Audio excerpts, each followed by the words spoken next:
I think the most important emotion we can feel is gratitude, because there's so much in this wondrous miracle we call life to be grateful for.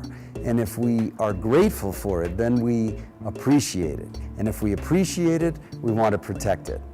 And if we want to protect it, we also want to share it with others, including others not yet born.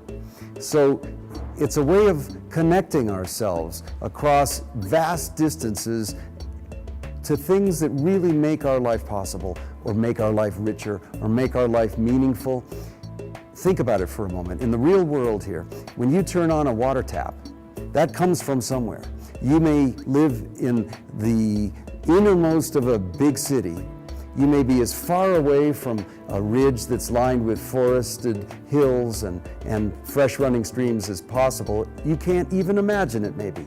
And yet, it's only because of the water that's running down through in rivulets through that forest and purified by the trees that you have clean drinking water. And so if you can understand some of those connections, you appreciate the bread you bite into and the grains that were embedded into it. You appreciate the gift across time that someone gave us. Maybe an ancient Aztec found that seed that you now put into your bread, that you now put into your mouth. You appreciate also how people from many different worlds and many different places really are all grateful for the same things. That's why I put gratitude into my stories. When Tamwin, a wandering wilderness guide, is hungry and he sees a rabbit he could have for dinner, before he shoots his arrow, he thanks the rabbit for the gift of that food, just as a Native American would do, just as many peoples would do who find their food from the land and remember where it came from.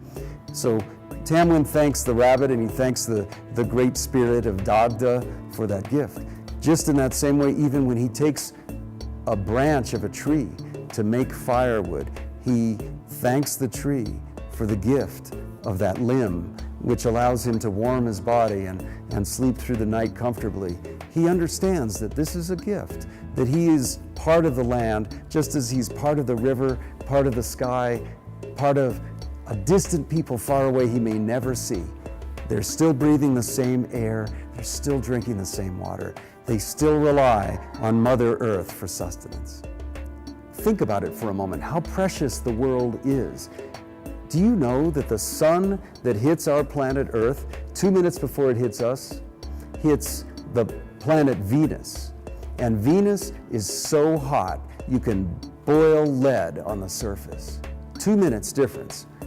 2 minutes after that same sunlight hits Earth, it hits Mars. And Mars is a frozen desert. What's important about that is it tells you not only how beautiful the Earth is, but also how fragile the Earth is. 2 minutes, one way or the other, makes all the difference.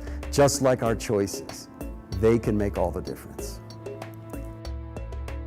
So, how blessedly fortunate we are that we have just the right amount of light to be able to have life, to be able to sustain ourselves, and to be able to find a way to join hands and live together in peace and harmony. We can do it, but we have to dream about it before we can do it. We have to imagine a world where we are all living together, all peoples of all kinds, all living creatures, animate or inanimate. We are all part of this precious blue jewel that's floating out in space called Earth. And we have the job of trying to protect it. Human beings have one thing that no other creature has. We have free will. We have the chance to make decisions, to make choices that could allow us to live sustainably and peacefully and harmoniously on this miraculous planet.